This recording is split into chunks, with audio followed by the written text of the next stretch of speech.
더운 여름에 여러분 하나님의 시원한 은혜가 여러분의 영혼과 마음에 늘 자리 잡으시길 주님으로 축원합니다. 예. 여러분 일반적으로 예배 후에 예배가 끝난 뒤에 이런 얘기를 우리가 많이 해요. 오늘 설교에 은혜 받았습니다. 찬양에 은혜 받았습니다. 예배에 은혜 받았습니다. 이렇게 얘기하죠. 이 말의 의미는 뭐냐면, 목사님 제가 오늘 찬양하다 눈물이 나서 제 가슴에 감동이 있었어요.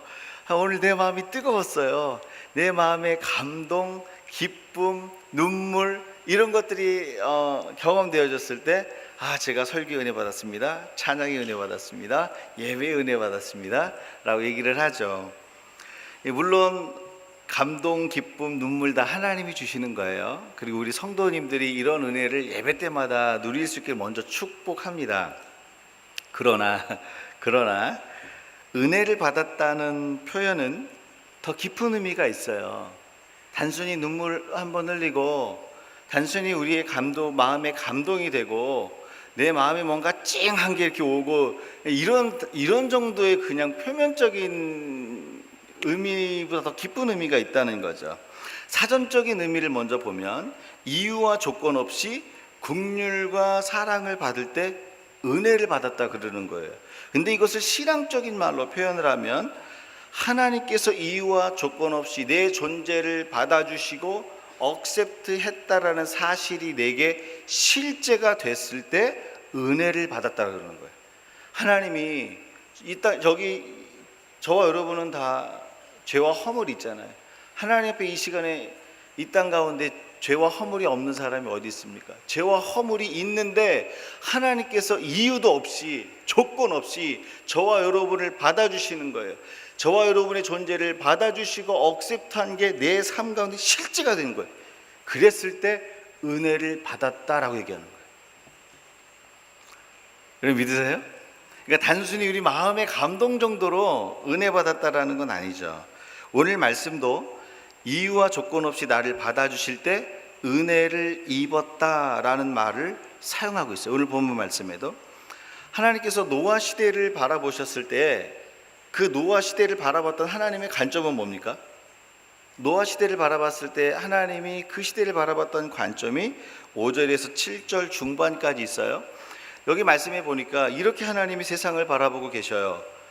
세상을 바라보실 때 죄악이 세상에 가득하고 그 마음의 계획이 항상 악해서 그 지으심을 한탄하고 근심했대요. 여러분 이거 굉장히 심각한 거 아니에요? 하나님은 우리를 낳으신 자요, 창조하신 자요, 기르신 자요, 인도하시는 분인데 그 하나님이 우리를 창조해 놓고 그 지으신 것을 한탄하고 후회한 거예요. 자기 작품을 후회한 거예요. 거꾸로 우리 자식을 보고 아들을 보고 딸을 보는데 정말 내가 그 딸과 아들을 낳은 거 후회해. 이것보다 비참한 게 어디 있습니까? 즉 그거하고 똑같은 거잖아요. 그러니까 세상을 바라보는데 그 생각과 계획이 너무나 악한 거예요. 하나님과 함께 할 수 없는 그런 상태, 그런 세상을 지금 바라보고 있죠. 근데 그런 세상에서 세상을 바라볼 때 하나님이 갖고 있는 그런 관점 중에 노아를 바라보는 관점은 다르다는 거예요. 노아를 바라보는 관점은 어떻습니까? 시각은 당대 의인이요, 그리고 뭐라 그랬습니까? 완전한 자래요. 여러분 여기서도 제가 한번 나눈 것 같은데 정말 노아가 죄가 없어서 의인이고 완전한 자입니까? 그렇지 않아요. 여러분 노아는요 저와 여러분과 같이 당대 그 시대 사람들처럼 허물과 죄가 있었던 사람이, 먼저 잘 아시는 것처럼 포도주를 먹고 하이 실종 패션을 가지고서 그냥 돌아다녔잖아요. 굉장히 덕스러울까요? 안 덕스럽잖아요. 그 상태에서 그냥 누워서 자요. 덕스럽지 않은 모습으로 삶을 살았어요. 그리고 그 아들이 그 아버지의 하체를 보고 범죄를 합니다. 여기에 보면 단순히 한글 성경은 아버지의 하체를 봤는데 왜 그 함이 저주를 받았을까 이런 생각을 하는데, 실제요 히브리 수거에는 무슨 표현이 있냐면 누군가의 하체를 보다는 누구와 섹스를 하다라는 그 수거가 있어요. 그러니까 함이 아버지의 하체를 보았다라는 이 말은 뭐냐면 아버지가 잠든 사이에 동성애를 한 거예요. 그러니까 쉽게 이 동성애의 죄의 원인을 누가 제공한 거예요? 노아가 제공한 거예요. 그러면 이런 모습을 보면 이 노아가 허물이 없고 죄가 없다라고 말할 수가 없어요. 그런데 지금 성경은 뭐라고 얘기하고 있냐면 그를 당대의 완전한 자요 의로운 자라고 얘기하고 있다라는 거죠. 왜 하나님은 노아를 이렇게 조건 없이 이유 없이 받아주시고 의롭다는 말씀하시고 완전하다고 말할까요? 왜? 한번 생각해 보세요. 노아 시대의 사람들이나 노아나 똑같이 허물과 죄가 있는 사람인데, 똑같이 죄가 있는데 누구는 근심하고 한탄하면서 보시고 누구는 완전하고 의롭다고 보는 거예요. 하나님 차별주의자세요? 똑같이 죄인인데. 그 답이요 8절에 나와 있어요. 8절 말씀 같이 한번 읽어봅니다. 읽겠습니다. 그러나 노아는, 딱 한마디를 얘기하고 있어요. 노아도 허물도 있고 죄도 있고 연약함도 있고 실수가 있지만 그의 삶에는 은혜를 입었다라는 거예요. 그가 의롭게 여김을 받았던 이유는, 그가 완전하다라고 여김을 받았던 이유는 딱 한 가지가 있는데 하나님으로부터 은혜를 입었다는. 그러니까 죄가 없어서 은혜를 받는 것이 아니라 하나님의 은혜를 입어서 하나님 앞에 용납이 되는 거예요. 하나님의 은혜를 입어서 의와 거룩함이 있는 거예요. 여러분, 하나님의 은혜를 입으면 두 가지 일이 나타나요. 뭐냐면 첫 번째는 저와 여러분의 죄를 완전하게 씻어버리세요. 하나님이, 내가 씻으려고 애를 써서 가는 것이 아니라 나는 선을 행할 수 없고 악을 이길 수 없는, 나로서는 어찌할 수 없는 내 내면의 모든 동기와 이 죄들을요 다 하나님이 씻으세요. 첫 번째, 은혜를 입을 때는 죄를 말갛게 씻으세요. 두 번째가 뭐냐면 하나님의 의, 하나님이 갖고 있는 의는 완전하잖아요. 그 의를, 완전한 의를 덮어주시는 거예요. 여기에 복음이 있는 거예요. 어떤 사람은 하나님의 의를 덧입기 위해서 하나님을 만족시킬 만한 나의 의를 갖고, 이거는 나로부터 시작된 복음이에요. 절대 하나님의 은혜와 영광을 경험할 수가 없어요. 그런데 나의 힘으로, 나의 능력으로 여전히 죄가 있고 여전히 이것을 제거할 수 없는 연약함이 있음에도 불구하고 하나님의 은혜를 덧입을 때는 하나님으로부터 오는 완전한 의가 있어요. 이 하나님으로부터 오는 완전한 의를 덧입을 때만 그 사람이 하나님 앞에 억셉트 되는 거예요. 그래서 노아가 은혜를 입었다는 것은 무엇을 얘기하냐면 죄가 없어서 은혜를 받은 것이 아니라 하나님의 은혜를 덧입었을 때 죄가 씻겨지고 하나님으로부터는 완전한 의를 덧입었기 때문에 그를 완전하다 말하시고 의롭다 말하시고 억셉트한 거예요. 여러분, 그래서 죄 없는 자가 은혜를 누리는 것이 아니라 하나님의 은혜를 누리는 자가 의롭고 완전해지는 거예요. 여기에 저와 여러분이 소망을 걸어야 돼요. 하나님의 은혜를 누리는 자가 완전해지는 거예요. 죄가 없어서가 아니에요. 왜냐하면 하나님의 완전하심으로 덮어주시니까, 하나님의 완전한 의로 덮어주시니까. 그런데 이 복음을 잘 모를 때는 하나님을 만족시키기 위해서 나로부터 시작된 의를 가지고 가려고 해요. 이게 하늘과 땅 차이예요. 그러니까 여러분, 하나님 앞에 나아갈 때 은혜로 덮어주세요 그럴 때는요 하나님이 덮어주시는 의를 소망하셔야 되는 거예요. 그래서 은혜 아니면 저와 여러분은 설 수가 없는 거예요. 은혜 아니면 하나님 앞에 나갈 수가 없는 거예요. 여기를 설교하고 있는 저로부터 여기 있는 모든 저와 여러분은요 하나님의 은혜 아니고서는 갈 수가 없는 거예요. 하나님의 은혜 제외해놓고 나로부터 시작된 뭔가를 가지고 가려고 할 때에 거기서부터 파선이 되는 거예요. 우리 찬양에도 그런 찬양 있잖아요. 은혜 아니면 난 서지 못하네, 십자가의 그 사랑 그 능력 아니면 난 서지 못하네, 은혜 아니면 난 서지 못하네. 저와 여러분을 서게 만드는 건 무엇입니까? 하나님을 만족시킬 만한 나로부터 시작된 의입니까? 아니면 하나님이 나에게 주신 하나님으로부터 오는 완전한 의입니까? 하나님으로부터는 완전한 의, 이것을 누리는 게 하나님 은혜거든요. 이거 없이는 하나님 앞에 설 수가 없어요. 어떤 누구도, 여기 설교하고 있는 저로부터 이 세상에 어떤 누구도 하나님의 은혜 없이는 단 한순간도 살 수가 없어요. 노아가 왜 죄인이었음에도 불구하고 의롭고 완전한 자인 줄 아십니까? 은혜로 덮어주셔서. 이 은혜가 저와 여러분을 덮을 수 있길 주 예수의 이름으로 축원합니다. 그런데 이 본문 말씀을 읽고 묵상하다 보면 이런 질문이 생기는 거예요. 무슨 질문이 생기냐면, 그럼 누가 하나님의 은혜를 받을까? 노아도 죄인이었잖아요, 그렇죠? 노아도 죄인이고 노아 시대의 사람들도 죄인인데, 그럼 누구는 은혜를 받고 누구는 은혜를 안 받고? 우리 말씀만 묵상하다 보면 하나님께 삐질 만한 이유가 많지 않습니까? 차별을 해도 유분수지. 똑같은 죄인인데 누구는 은혜를 주고 누구는 은혜를 안 주고. 그 차이가 뭘까요? 누가 은혜를 받습니까? 오늘 말씀해 보면 유독 노아만 하나님의 은혜를 덧입었는데요, 노아만 은혜를 입은 이유를 영어 성경에서 발견할 수 있어요. 영어 성경에 보면 이렇게 돼 있어요. Noah found favor in the eye of the Lord. 노아는 발견했어요. 뭘 발견했어요? 하나님의 은혜를 하나님 편에 은혜가 있다는 사실을 발견한 거예요. 깨달은 거예요.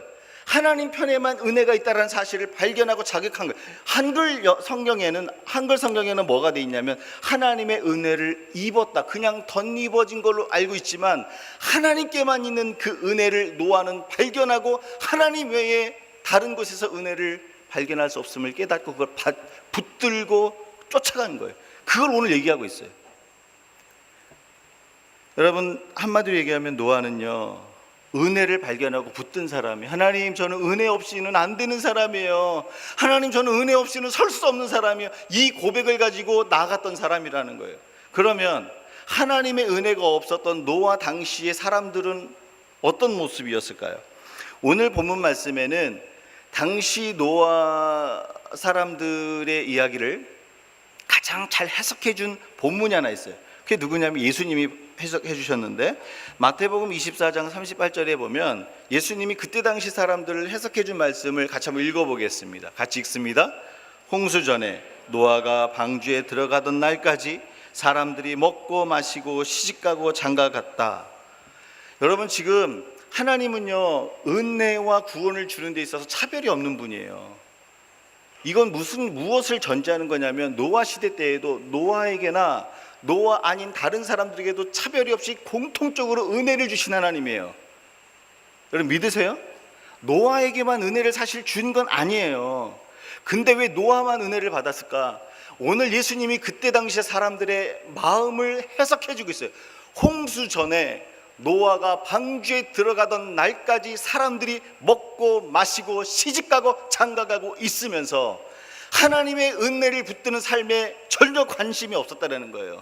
하나님 앞에 하나님께만 은혜가 있다는 사실을 붙들지 않았다는 거예요. 그냥 자기 육체를 즐기는 일에 드리고 이 세상에 자랑할 만한 것에 자기를 드렸기 때문에 은혜를 못 받은 거예요. 하나님의 은혜와 구원은 차별이 없어요. 모든 사람에게 임하는 거예요. 모든 사람에게 하나님의 구원과 은혜는 있습니다. 그런데 노아는 하나님 은혜 아니면 안 된다라고 은혜를 붙들었던 것이고, 노아 이외에 다른 사람들은 방주에 들어가는 그날까지 하나님의 은혜를 붙들은 것이 아니라 무엇을 먹을까, 무엇을 마실까, 무엇을 입을까, 세상의 것에 붙잡혀서 살아갔다라는 거죠. 그게 은혜를 받은 자와 받지 못하는 자의 차이. 하나님은 동일하게 은혜를 흘려보내세요, 모든 죄인에게. 여러분 믿으십니까? 모든 죄인에게 은혜를 흘려보내지만 그 은혜에 반응하지 않는 것은 우리의 책임이에요. 거기에는 구원이 없는 거예요. 하나님의 심판이 있는 거예요. 따라서 하나님의 은혜를 구하고 붙드는 자가 하나님의 은혜를 받는 거예요. 여러분, 죄가 없어서 은혜 받는 게 아니에요. 내가 깨끗해지면 은혜를 받겠지? 아니요. 이 세상에 아무리 깨끗하게 씻어보세요. 죄인이 의인이 되나? 하나님이 의로 덮어주셔야 의인이 되는 거예요. 누가 은혜를 누리냐면요, 하나님 은혜 없이는 제가 설 수 없습니다. 이 고백과 은혜로 나간 이 은혜를 붙드는 자들이 은혜를 받는 거예요. 룻기에 보면 룻게 이제 이 모압 여인 둘이 나오는데 모압 여인 둘이 누굽니까? 룻과 오르바잖아요. 근데 신명기에 보면 재밌는 해석이 먼저 있어요. 뭐냐면 모압 사람들은 이스라엘 총회에 영원히 못 들어온다고 돼 있어요. 신명기에 보면 정확히 구별돼서 써놨어요. 모압 사람들은 영원토록 이스라엘 총회에 들어오지 못하리라. 이스라엘 총회에 못 들어오는데 하나님의 기업을 받는 것이 가능할까요? 불가능할까요? 총회에 못 들어오면 기업을 받는 것은 불가능한 일이에요. 그렇죠? 근데 이 두 여인, 이 모압 여인이 오르바는 자기 살 길을 찾아서 세상의 즐거움을 향해서 갔어요. 근데 룻은 무엇을 선택하고 갑니까? 어머니의 하나님이 나의 하나님이 되리라고 은혜를 받는 자리를 붙들고 갔어요. 은혜 받는 하나님 은혜 아니면 저는 안 됩니다라고 붙들고 갔더니 어떤 일이 벌어져요? 모압 여인이었어요. 기업 물을 자가 없고 이스라엘의 총회에 들어올 수 없는 여인인데 보아스를 만나게 하셨어요. 뭡니까? 보아스를 만나서 기업 물게 하셨어요. 그것뿐만이 아니에요. 다윗의 증조 할머니가 됩니다. 예수 그리스도의 조상이 되게 만들어요. 무엇이요? 은혜를 누리는, 이것만큼 더 큰 은혜가 어디 있어요? 모압 여인이 과부가 돼서 홀로 살 수밖에 없는데 하나님 은혜 아니면 안 된다고 하나님 은혜를 붙들었더니 하나님이 보아스를 보내주시고 하나님 그곳에서 생명을 누리게 하시고 그곳에서 예수 그리스도를 낳는 조상이 되게 만드셨다는 거죠. 은혜 아니면 안 된다. 근데 오르바는요, 자기 살 길을 찾아서 떠났어요. 하나님의 은혜를 받았다라는 기록이 안 나타나죠. 무엇을 얘기합니까? 하나님의 은혜를 구하는 자가 은혜를 받게 된다는 거예요. 죄 없는 자가 은혜를 받는 게 아니에요, 여러분. 제가 한번 조사 한번 해볼게요. 여기에 하나님 앞에 죄 없이 설 수 있는 분 한번 손 들어 보세요. 그러면 제가 내려가고 설교를 드릴게요. 죄 없는 분 한번 손 들어 보세요. 저와 여러분은요, 평생 하나님 앞에 허물과 죄를 어찌할 바를 모르는 존재인데 하나님이 그 부분을 해결해 주시는 거예요. 죄가 없어서 은혜를 받는 것이 아니라 은혜를 받으면 의로워지는 거예요. 하나님이 은혜로 덮어주시면 의로워지는, 이게 복음이에요, 여러분. 순서가 바뀌면 안 돼요. 저와 여러분이 하나님 은혜 없이는 살 수 없습니다. 이 고백을 하고 살 수 있는 저와 여러분이 되길 주의 이름으로 축원합니다. 그렇다면 하나님의 은혜를 경험할 때 우리 삶에 나타나는 특징이 뭘까요? 하나님의 은혜를 누리면요, 삶에 나타나는 삶의 특징들이 있어요. 9절이에요. 9절 말씀 같이 읽겠습니다. 이것이 노아의 족본이라. 노아는 의인이요 당대의 완전한 자라. 그는 하나님과 동행하였어. 보니까 노아도 똑같이 죄인이고 노아도 똑같이 허물이 있는데 하나님께만 가면, 야, 너는 나의 완전한 의를 덧입은 자야. 너는 나의 의를 덧입었어. 아니, 분명히 내가 나를 봐도 허물과 죄가 많아서 부끄러워 죽겠는데 하나님 앞에만 가면, 아니야, 너는 나의 은혜를 덧입어서 너의 허물과 죄를 내가 보지 않아. 너는 의로워. 너는 완전해. 내가 너를 이렇게 세울 거야. 내가 너를 도와줄 거야. 하나님한테만 가면 막 의로워. 너는 완전해. 분명히 내가 봐도 내가 힘든 모습이 있는데 나를 의롭다 그러는 거예요. 하나님한테 가면. 그러면 그 하나님 안에 거하는 것이 즐겁겠습니까? 안 즐겁겠습니까? 즐겁죠? 즐거우면 어떻게 해요? 즐거우면 매번 가고 싶은 거예요. 하나님께 가면요, 나를 완전하다 얘기하시고 의롭다 하시니까 오늘 성경의 말씀처럼 하나님과 동행하고 싶은 갈망이 생기는 거예요. 여러분, 회사에 갔는데, 야, 너 일 잘한다. 야, 너가 없으면 회사가 안 돌아가. 이렇게 말을 듣는 거하고, 너 언제 퇴사하니? 너는 우리 회사에 없으면 좋겠어. 이런 말을 듣는 회사하고 어디에 더 오래 다니고 싶으세요? 목사님, 저는 회사를 안 다녀봤습니다, 한 번도. 그러면 너무 어려우면 제가 다시 질문 드릴게요. 집에 들어가는데 배우자가, 당신 때문에 저는 인생이 너무 행복해요. 당신 때문에 나는 내 삶이 너무 즐거워요. 하루하루가 즐겁고 행복해요. 이렇게 말 듣는 거하고 딱 들어오면 맨날, 내 눈이 삐었지. 내가 어쩌다가 저걸 골라가지고 내 평생에 이런 고생을 하냐. 이런 말을 듣는 거하고 어느 집에 일찍 들어가고 싶으세요?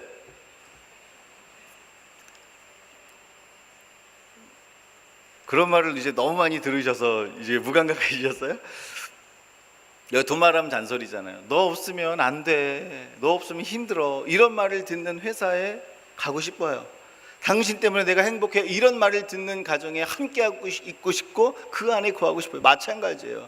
하나님께만 가면요, 하나님과 동행하는 자들에게 뭘 주시냐면 의롭다 해주시는 거예요. 분명히 내가 봐도 부끄러운데, 분명히 내가 봐도 연약한데, 난 일어설 힘이 없는데 하나님께로만 가면 너 일어나라. 넌 의로워. 내가 준 의를 잊고 일어서라고 계속 격려를 하시는 거예요. 그러니까 하나님하고 동행하고 싶은 거예요. 하나님께 가고 싶은 거예요. 주님의 이름은 강한 성루, 그곳에 달려간 자 안전하리. 주님의 이름은 강한 성루, 그곳에 달려간 자 안전하리.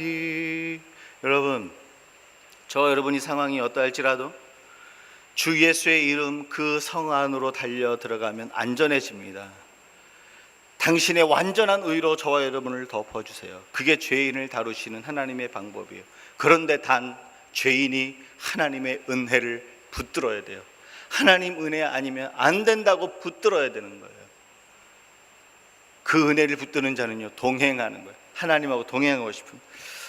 그러면 출애굽기에 보면 모세가 십계명을 받으러 올라가요. 예, 그거 내려주셔도 돼요. 이미 얘기했기 때문에. 십계명 받으러 가는데, 십계명 받는 동안 하나님이 모세한테 얘기하잖아요. 모세야, 산 밑에서 백성들이 타락했다. 그 얘기를 듣는 거예요.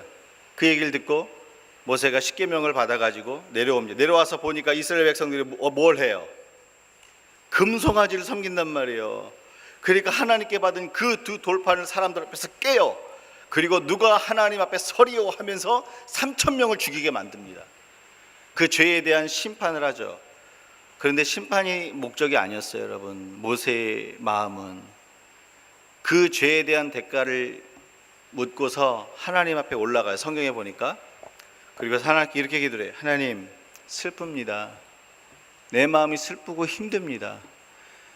하나님, 저들을 용서하시고 저들을 구하여 주옵소서. 만일 저들을 용서하시지 못하시겠거든 생명책에서 내 이름을 제거하여 주옵소서. 이렇게 기도를 해요. 너무너무 힘이 들어서 괴로워서. 하나님이 그 기도를 듣고 이렇게 응답을 하세요. 모세야, 내가 이스라엘 백성들을 용서는 하겠으나 내가 함께 가지는 않겠다. 내가 동행하지는 않겠다. 내 사자를 앞세에 보내서 그냥 너희들만 가라. 그러니까 모세가 뭐라 그래요? 하나님, 하나님이 주신 저 가나안 땅인들 하나님이 없으면 어떻게, 그게 무슨 의미가 있습니까? 하나님 은혜와 긍휼을 베풀어 주옵소서. 다시 기도해요. 그랬더니 하나님이 어떻게 하는지 아세요? 내가 너에게 은혜와 긍휼을 베풀게 라는 걸 보여주시기 위해서 모세야, 너가 나를 보면 죽기 때문에 내가 너에게 보여주는데 내 얼굴은 보지 못하고 내가 너를 가릴 때에 네가 내 등을 보리라. 그러면서 하나님이 모세 앞으로 지나가세요. 지나가는데 그 손으로 얼굴을, 눈을 가려주시면서 등이 지나갈 때 보게 하시는 거예요. 하나님의 영광을 보는 거예요. 하나님의 등을 본 사람은 모세밖에 없어요. 하나님의 등을 보고요, 그 영광과 은혜를 누립니다. 그 영광과 은혜를 누린 그 모세가 하나님 앞에 그 다음 간구한 게 출애굽기 34장 9절 말씀이에요. 무슨 말을 간구히 같이 한번 읽습니다. 같이 읽습니다. 주여, 내가 주께 은총을 입었거든 원하건대 주는 우리와 동행하여 주옵소서. 여러분, 무엇을 얘기해요? 은혜를 경험한 사람이 첫 번째 구하는 게 뭐냐? 주님, 저하고 동행해 주십시오. 주님, 저와 함께 해 주십시오. 주님, 저와 저의 삶 가운데 임재하여 주옵소서. 이것을 기도한다라는 거죠. 하나님의 은혜를 구하는, 은혜를 받은 사람들에게 나타나는 첫 번째 삶의 특징이 이거예요. 하나님과 동행하기를 갈망하는 거예요. 왜요? 하나님과 동행하잖아요. 그것으로부터는 생명이 넘치거든요. 여러분, 하나님하고 동행하면요, 생명이 흘러 넘치는 거예요. 보호하세요. 또 한 가지는 뭐냐면, 하나님은 우리 아버지 되시기 때문에 인생의 필요를 공급하세요. 여러분 기억하셔야 돼요. 내 힘으로 나의 필요를 공급하려고 하는 사람이 있어요. 물론 최선을 다하고 열심히 사는 건 맞아요. 그러나 저와 여러분은 하나님의 공급하심의 능력으로 살아가는 존재가 되어야 돼요. 그래야 우리의 수고와 노력의 열매가 맺어지는 거예요. 여러분, 하나님과 동행하면요, 생명이 흘러오고 뭐가 온다 그랬어요? 필요가 공급된다 그랬어요. 하나님의 백성들 가운데는 출애굽기에 증거돼 있잖아요. 10번째 출애굽 당시에 10번째 재앙이 무슨 재앙입니까? 하나님이 구별해서 세운 백성들 가운데 유월절 그 어린 양의 피를 문설주에 바르면 그것을 구별해서 하나님이 이스라엘 백성들을 죽이지 않았어요. 그런데 이스라엘 백성이라 할지라도 그 말을 믿지 않냐고 문설주 가운데 어린 양 피를 바르지 않으면 유대인이라 할지라도 죽는 거예요. 뭐예요? 하나님의 은혜로 구별된 사람에게 생명을 주시는, 하나님은 반드시 생명을 주세요. 여러분, 은혜로 은혜를 덧입어서요, 하나님 것으로 인쳐지잖아요. 반드시 그 삶의 현장과 영혼 가운데는 생명이 끊임없이 흘러갑니다. 여러분, 이거 붙들으셔야 돼요. 왜 하나님하고 동행해야 되는지 아세요?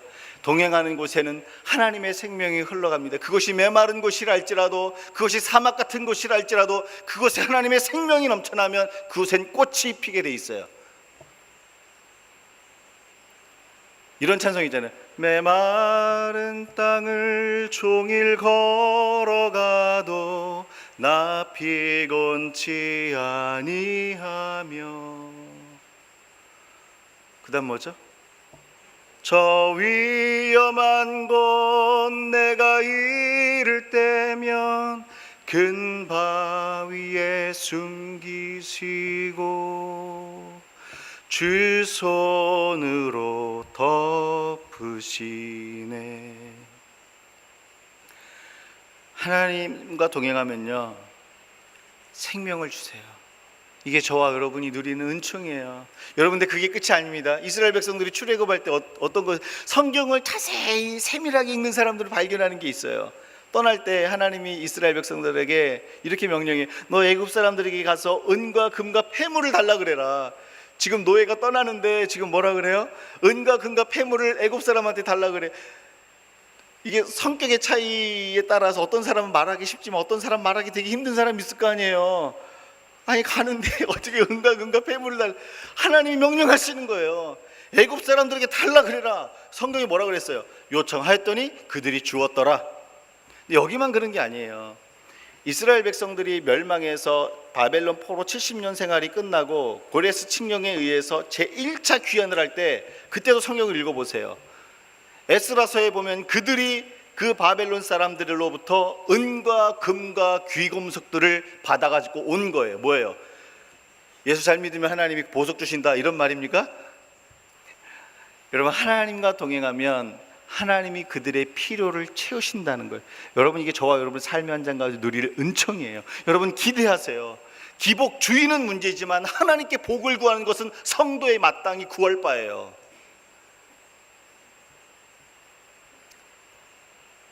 사랑하는 여러분, 은총을 받은 자는요, 하나님과 동행하기를 갈망해요. 왜요? 그곳에 생명과 공급이 있으니까. 이 은혜를 누리길 주의 이름으로 축원합니다. 마지막이에요. 짧죠? 오늘 성찬식이 있어서 그래요. 하나님의 은혜를 경험할 때 나타나는 특징이 뭘까요? 15절에서 16절 읽지는 않고요, 말씀만 볼게요. 이 말씀은 뭐냐면 방주의 설계 도면이에요. 제가 여기서 이 부분을 몇 번 얘기했어요. 이제 나누고 싶은 부분은 뒷부분이에요. 이 방주의 설계 도면을 보면 특징이 있는데 뭐가 없죠? 돛대와 키가 없어요. 이런 배 보셨어요? 배를 만들었는데 돛대와 키가 없어요. 돛대와 키가 없는 배는 내가 원하는 대로 갈 수 있을까요? 못 갈까요? 못 가는 거예요. 인간적인 상식적으로 생각하면 이런 배는 만들어서도 안 되고 이런 배는 타서도 안 되고, 타려고 하는 사람은 말려야 돼요. 근데 이런 배가 어떤 배예요? 하나님이 주신 방주예요. 우리 하나님이 주신 방주는 적어도 돛대와 키가 없습니다. 기가 막히지 않습니까? 인간의 상식에서 여러분 기억하셔야 돼요. 인간의 상식으로 봤을 땐 이 방주는 절대 타서는 안 돼요. 언제 부서질지 모르니까. 그런데 하나님이 주시는 방주는 돛대와 키가 없다라는 사실을 기억하셔야 돼요. 그래야 하나님 원하시는 대로 움직일 수 있기 때문에 그러는 거예요. 만약에 돛대와 키가 있다고 생각해 보세요. 그러면 인간이 그 돛대와 키를 하나님한테 줄 것 같습니까? 노아라고 줄 것 같아요? 제가 노아라도 잡을 것 같아요. 홍수를 보면. 안 그렇습니까? 저만 이런 착각하는 거예요? 아니잖아요. 돛대와 키가 없기 때문에 완전히 맡길 수밖에 없는 거예요. 만약에 노아의 눈에 돛대와 키가 보였다, 당장 가서 그거 잡고 흔들었을 거예요. 돛대와 키가 없다라는 건 무슨 얘기냐면 내가 지금부터는 책임진다라는 거예요. 네 삶은 내 거라는 거예요. 내가 가만히 두지 않겠다라는 거예요. 내가 인도하겠다라는 거예요. 그리고 노아는 세상의 상식으로는 타지 않을 그 방주에 자기만 탄 게 아니라 자기 가족을 다 태웠어요. 아빠가, 남편이 가족을 책임지는 그 가장이 그 가족 전체를 태웠다라는 건 뭘 얘기하는 줄 아세요? 믿고 맡길만 하다는 거예요, 여러분. 돛대와 키가 없는데 믿고 맡길만 하다는 거예요. 뭘 얘기합니까? 구원의 방주는 자신의 인생과 미래와 계획을 전적으로 맡기지 않고는 탈 수 없는 배예요. 하나님이 이끄시는 대로 가겠다라는 결단이 없이는 그 방주에 못 오른다는 거예요. 따라서 하나님의 은혜를 경험할 때 나타나는 삶의 특징은 하나님께 전적으로 맡기고 의탁하는 삶입니다.